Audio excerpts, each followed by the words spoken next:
لیکن دنیا کی بیماری کیا ہے؟ اگر یہ آ جائے نا تو اس پہ آخرت کے درجے بلند ہوتے ہیں، آخرت کے درجے بلند ہوتے ہیں۔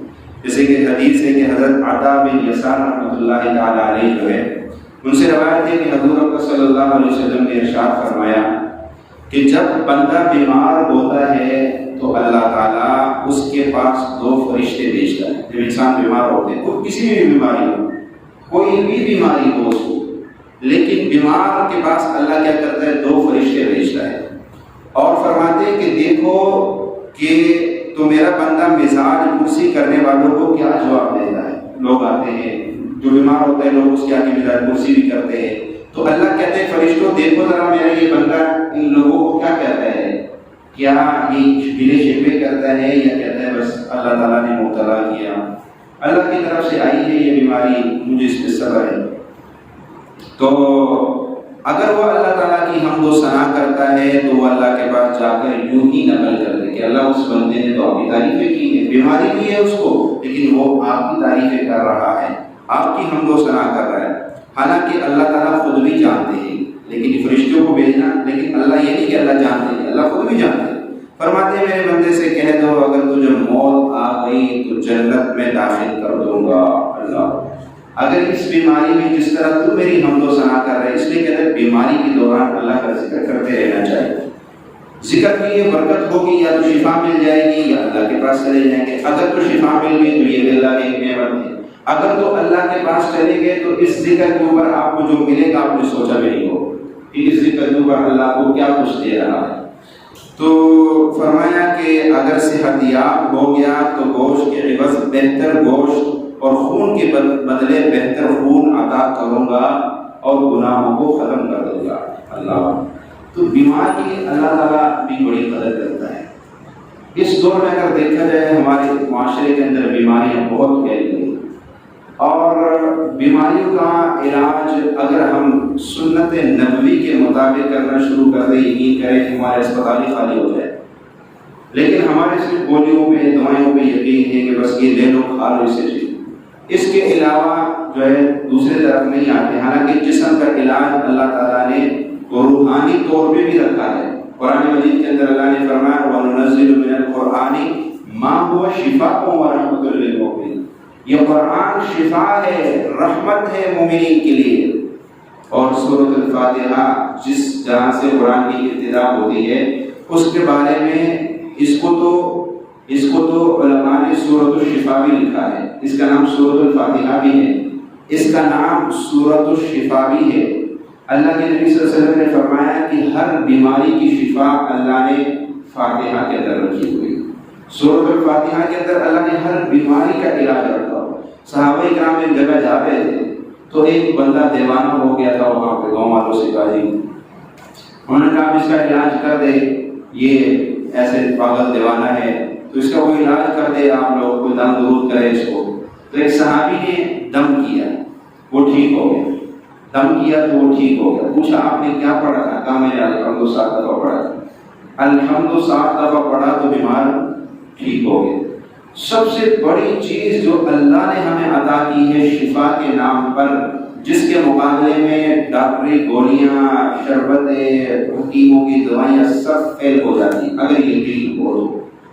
اگر یقین ہو تو الحمد میں ایسی طاقت، ایسی تاثیر اللہ نے رکھی ہے کہ آپ سوچ لیں۔ دیکھیں اللہ کے نبی صلی اللہ علیہ وسلم نے کیا فرمایا، اس میں شفا ہے۔ اب اس کے اندر کوئی شک باقی رہ گیا، کوئی شک کرے گا تو اس کو اپنے ایمان میں شک کر کے اللہ کے نبی کی بات میں بھی اگر شک آتا ہے تو پھر سمجھو آپ مومن ہی نہیں ہیں، آپ ایمان والے نہیں۔ اللہ کے نبی نے فرمایا سورۃ الفاتحہ کے اندر شفا ہے، سورۃ الفاتحہ کے اندر کیا ہے؟ شفا ہے۔ تو اس کے بعد بھی اگر ہم اس سے فائدہ نہ اٹھائے اور پیسے پانی کی طرح بہائے اسپتالوں میں تو پھر یہ ہماری غلطی ہے۔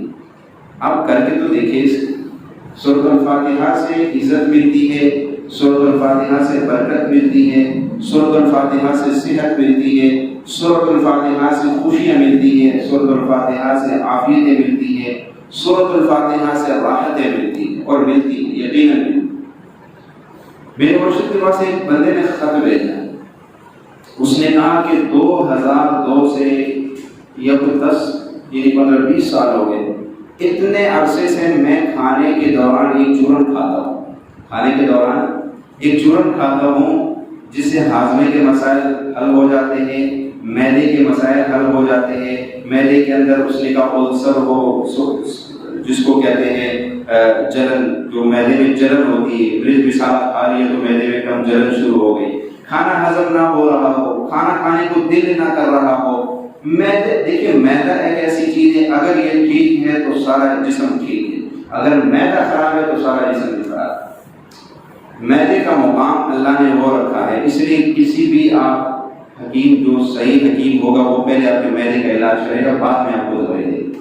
پہلے آپ کو معدے کی دوائی دے گا، معدہ ٹھیک ہوگا، 10-15 دن یہ دوائی کھاؤ، پھر میرے پاس آؤ، پھر میں کہ جو بیماری آپ کی ہوتی پھر اس کی دوائی دیتے ہیں۔ معدہ ٹھیک ہے نہیں، آپ اچھی سے اچھی دوائی بھی کھا لو گے، معدہ ہی کام نہیں کر رہا۔ بڑے بہترین قیمتی گوشت بھی آپ کو کوئی بنا کے دے دے کہ یہ بہت بہترین طاقتور گوشت ہے، جب آپ کا معدہ ہی ہاضمہ نہیں کر رہا ہے، آپ کا معدہ ٹھیک نہیں ہے تو گوشت کھانے سے کیا ہو جائے گا؟ موشن لگ جائے گی، الٹیاں لگ جائے گی، بجائے فائدے کے وہ مزید نقصان کرے گا۔ تو اس نے کہا میں اتنے سالوں سے چورن استعمال کر رہا ہوں جس سے معدے کے مسائل حل ہو جاتے ہیں۔ معدہ ٹھیک ہے تو بندہ ہی ٹھیک ہے، معدہ خراب ہے تو پھر جوڑوں میں بھی درد ہے، پھر سر میں بھی درد ہے، پھر دل کی بھی کمزوریاں ہیں۔ بلکہ بعض حکیموں کی کتابوں میں نے پڑھا کہ معدے سے اوپر سر تک جتنی بیماری ہے ساری معدے کی وجہ سے ہوتی ہے، جتنی بیماری ہے، دماغ کی کمزوری ہو گئی، سر کی کوئی بیماری، یہ ساری معدے کی وجہ سے ہوتی ہے۔ اگر معدہ ٹھیک ہو جائے انسان فریش ہو جائے، معدہ ٹھیک ہے تو انسان۔ قبض کو ام الامراض کہا گیا، قبض ام الامراض ہے، تمام بیماریوں کی ماں کون ہے؟ قبض۔ اچھا، ماں کو ختم کر دو تو بچے پیدا ہونے ختم ہو جائیں گے، ماں کو ختم کر دو تو نسل ہی ختم ہو جائے گی۔ تو اگر قبض ختم ہو گئی تو آپ کی تمام بیماریاں کیا ہیں؟ خود ختم ہو جائے۔ تو اس ماں کو مارنا ہے، اس کو زندہ، اس کو ایک منٹ کے لیے اگر زندہ رکھ لیا اور یہ قبض کہاں لگتی ہے؟ معدے میں جاتی۔ تو یہ تمام بیماریوں کے لیے اس نے کہا میں چورن استعمال کر رہا ہوں اور مجھے بہت زیادہ فائدہ ہو رہا ہے۔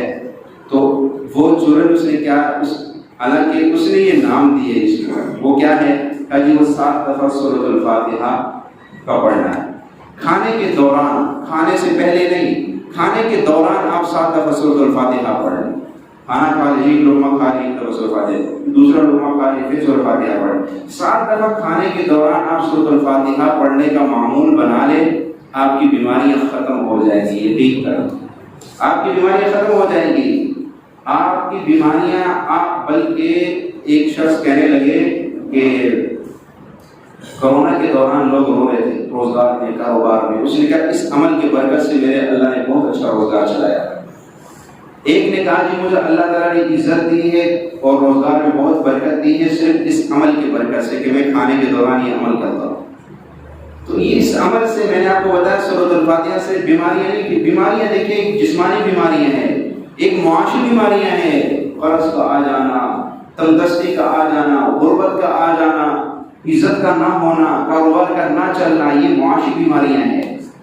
شریعت نے ہمیں قدم قدم پہ ہمارے رہنمائی کی، قدم قدم پہ، لیکن کوئی لینے والا تو ہم موجود ہو۔ ہم آئے تو صحیح دین کی طرف کہ اللہ نے کیا کمان رکھا ہوا ہے۔ تو یہ بیماریاں نہیں کہ آپ کی جسمانی بیماریاں سے دور ہو جائیں گی، آپ کی معاشی بیماریاں بھی دور ہو جائیں گی۔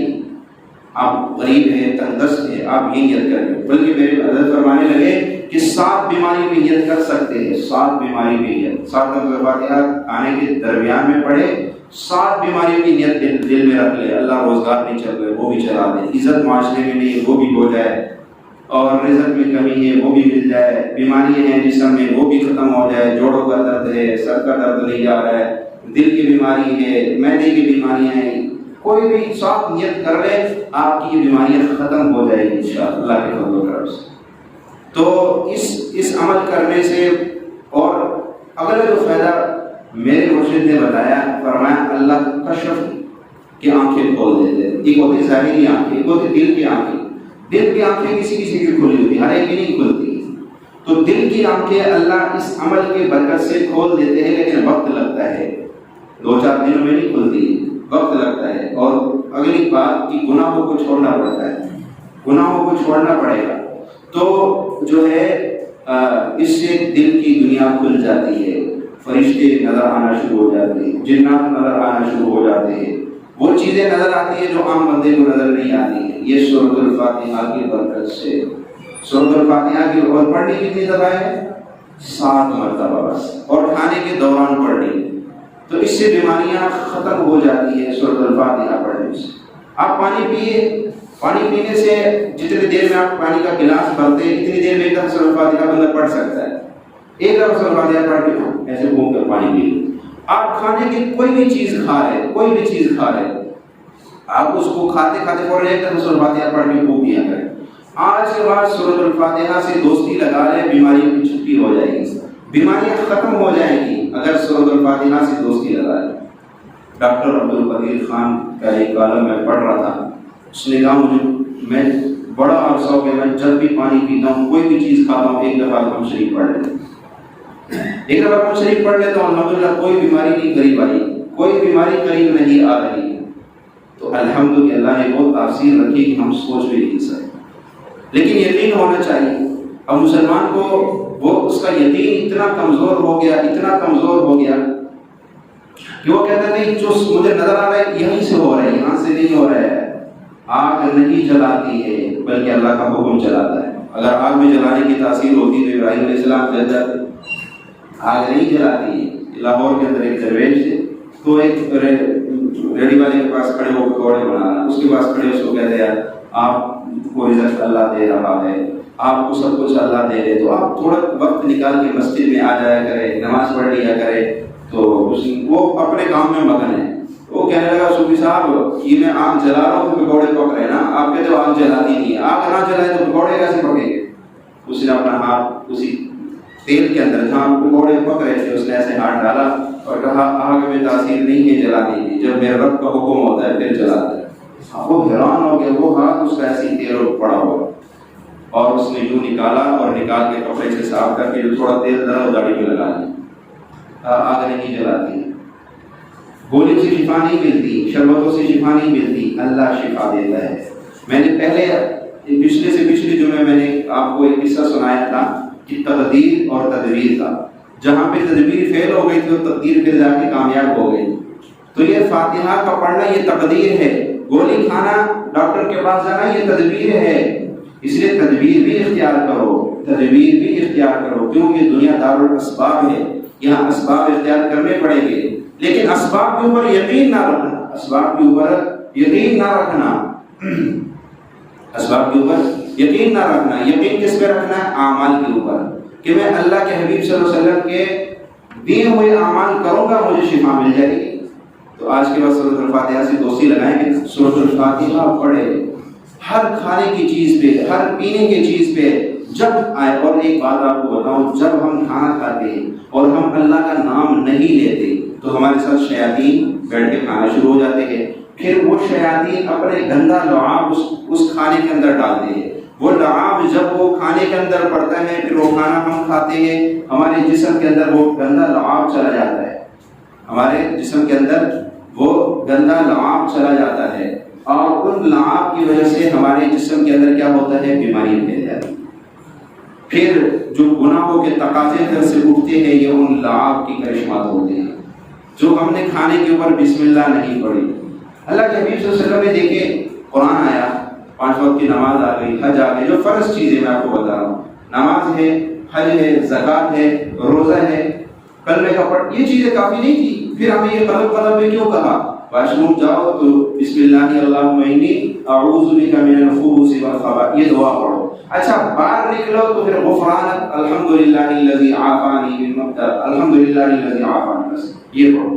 یہ جو اگلی میں نے دعا ہے کہ جب کسی بیمار کو دیکھو، کسی کو مصیبت میں دیکھو تو پڑھو الحمدللہ الذی عافانی مما ابتلیٰ بہ وفضلنی علی کثیر ممن خلق تفضیلا۔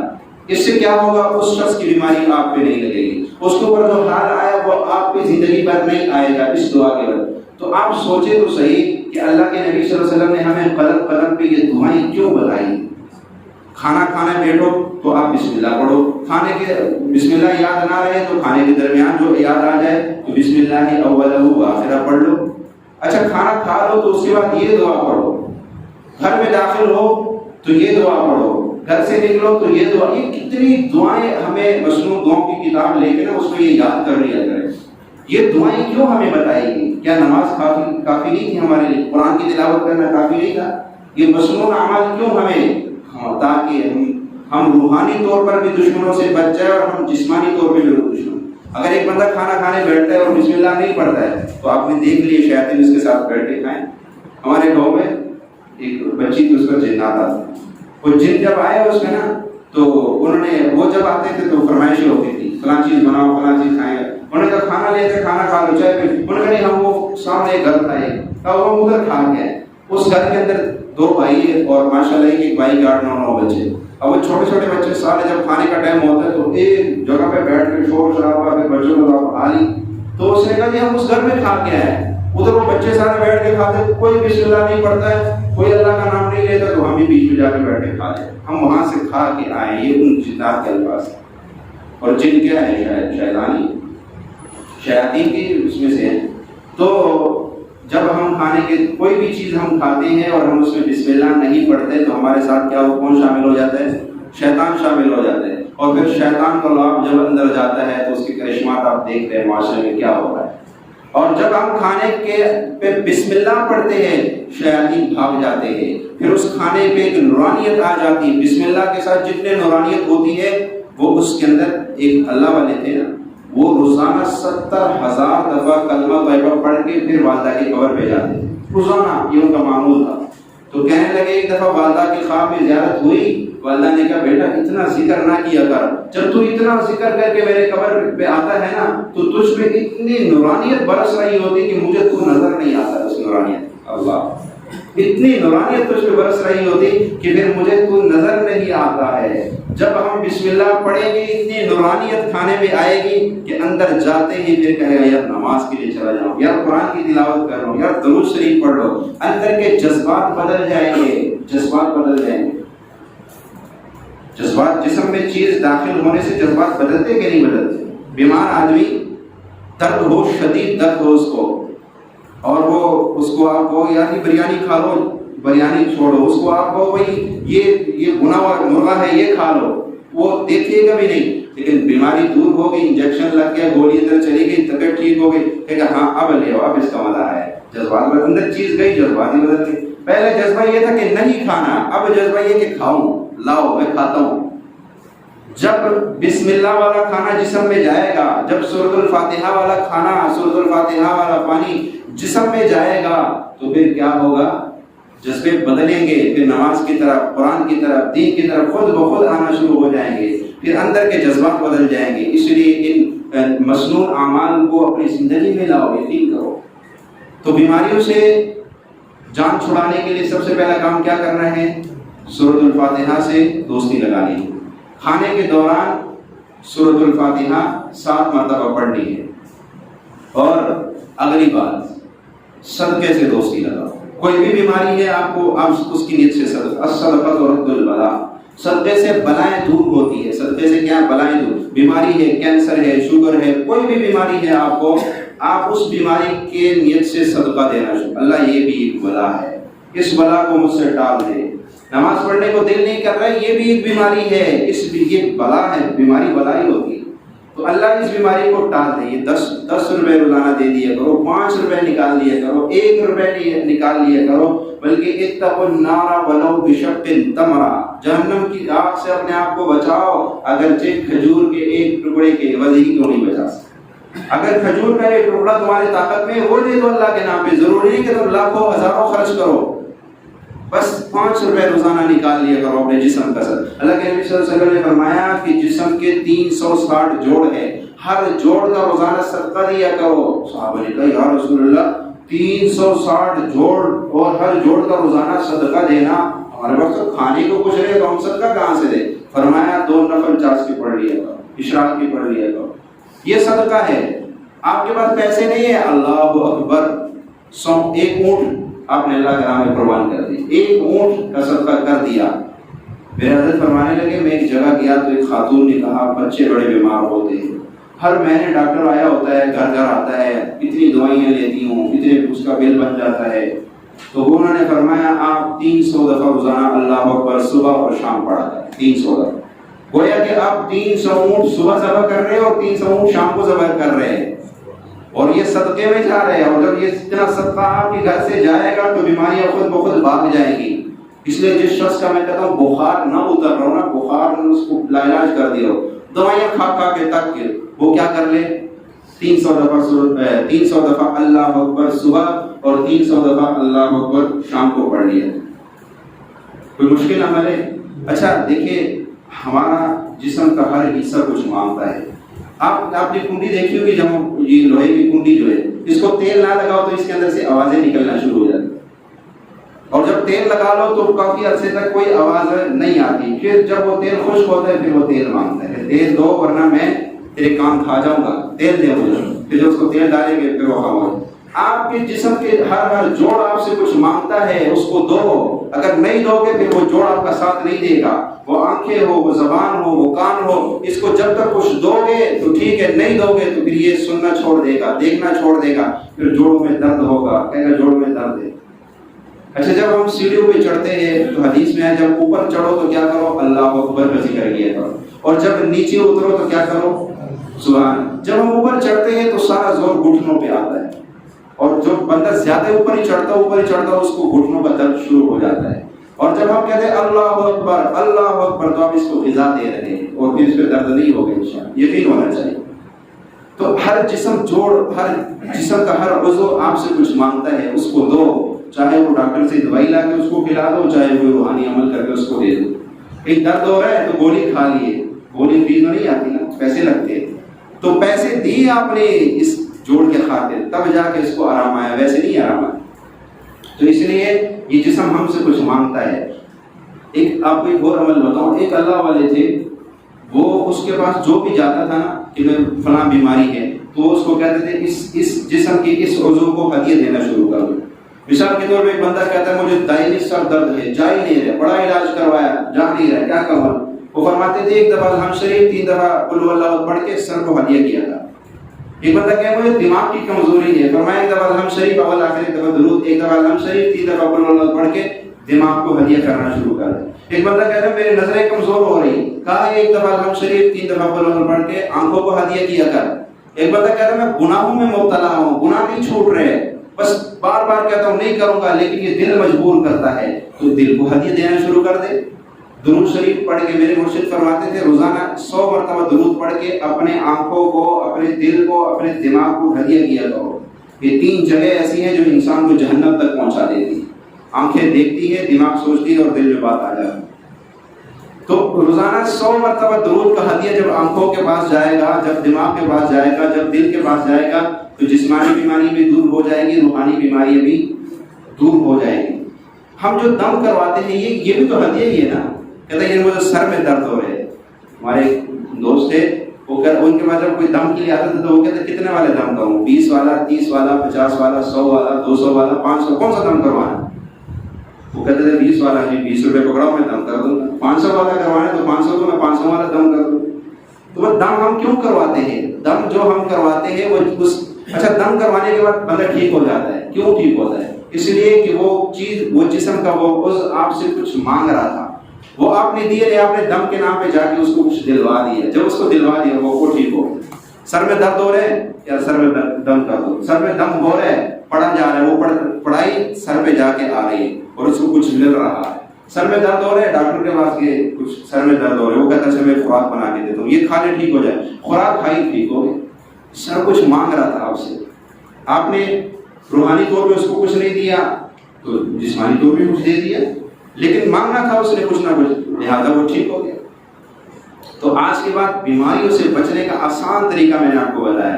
جب بھی جسم کی کوئی بیماری، یہ دوست بیٹھے ہوئے یہاں پہ، یہ خود کہنے لگے کہ مجھے گلے کا مسئلہ پڑ گیا اور ڈاکٹروں نے کہا آپریشن کروانا پڑے گا، تو کہا کہ مجھے کسی نے کہا کہ تم نہ صدقہ کرو، کسی جانور کا صدقہ کرو، اس کے بعد کر لینا۔ کہا ایک جانور لیا اور اس کا صدقہ کیا، گوشت صدقہ کیا، اور وہ آپریشن کروانا ہی نہیں پڑا۔ صدقہ دیا تو آپریشن ہی کروانا نہیں پڑا، یہ بیٹھے ہوئے یہ سامنے۔ تو کہا کہ آپریشن کروایا اور اللہ تعالیٰ نے جو ہے مجھے بالکل ٹھیک کر دی، اس کے بعد مجھے آپریشن کی ضرورت نہیں ہے نا، آپریشن کی ضرورت ہی نہیں پڑی، صدقہ دی، اللہ کے نام پہ دی۔ ہمارے حضرت کے بعد ایک بندہ آتا تھا، وہ کہتے ہیں کہ جب بھی کسی ڈاکٹر کی کوئی بیماری آتی ہے، ڈاکٹر کے پاس جاتا ہوں کہ میرے یہ بیماری ہے، وہ کہتے ہیں بھائی اس کی اتنی دوائی، میں کہتا بل بنا دو، وہ بل بنا دیتے، 500 700 1000 کی آپ کی دوائی آئے گی، کتنے دنوں کی آئے گی جی؟ یہ آپ کے 7 دن کی دوائی آئے گی، کتنے مجھے دوائی کھانی پڑے گی؟ 1 مہینہ۔ اچھا، وہ کہتے ہیں ہر 7 دن بعد میں اتنے پیسے اللہ کے نام پہ دے دیتا ہوں، دوائی نہیں کھاتا ہوں، ٹھیک ہو جاتا۔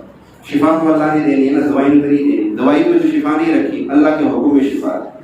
تو تیسرا کام آپ نے یہ کرنا ہے کہ جو بیت الخلا والی دعا ہے اس کو آج کے بعد پڑھنا شروع کر دیں۔ جب ہم بیت الخلا والی حدیث بتا رہا ہوں آپ کو، مشکات شریف کی حدیث ہے کہ جب انسان بیت الخلا میں داخل ہوتا ہے اور یہ دعا نہیں پڑھتا بسم اللہ اللہم انی اعوذ بک من الخبث والخبائث، تو اندر جو شیاطین ہیں، خبث خبائث، فیملیاں رہتی ہیں، واش روم بیت الخلا میں فیملیاں رہتی ہیں۔ اور ہم جناب یہ جب دعا پڑھیں گے تو فرمایا کہ جب یہ دعا نہیں پڑھتا ہے تو وہاں کے شیاطین اس کے جسم کے اعضاء کے ساتھ کھیلتے ہیں اور اس کھیل کے دوران بیماری اس کے جسم میں داخل کر دیتے ہیں۔ تو آج کے بعد ہم کیا کریں گے؟ یہ دعا پڑھیں گے، بسم اللہ اللہم انی اعوذ بک من الخبث والخبائث۔ اس دعا کو اتنا پڑھے کہ یہ معمول بن جائے، واش روم میں جاتے ہی فوراً جس دل میں آئے کہ میں نے دعا نہیں پڑھی۔ تو یہ دعا آج کے بعد آپ اس سے دوستی لگا لیں۔ میرے وہ دادا مرشد سید محمد عبداللہ حجویری رحمۃ اللہ علیہ جو جنت البقیع میں مدفون ہے، وہ ایک دفعہ میرے مرشد فرمانے لگے کہ ہم جا رہے تھے، ایسے بڑے ایک ہاسپٹل، بڑی بلڈنگ بنی ہوئی تھی، اس کو دیکھ کے کہنے لگے جتنے مرضی بڑے بڑے ہسپتال بنا لو، بیماریوں سے اس وقت تک نہیں بچ سکتے ہو جب تک بیت الخلا والی دعا سے دوستی نہیں کرو گے۔ بیت الخلا والی دعا آج کے بعد پڑھنا شروع کر دے، حیرت انگیز طور پہ آپ کی بیماریاں دور ہو جائیں گی۔ تو یہ آج کا جو بیان تھا یہ صرف بیماریوں پہ تھا، اور یقین کریں اس سے آپ کو بہت زیادہ فائدہ ہوگا۔ اللہ کی باتوں پہ عمل کرنے کی توفیق عطا فرمائے۔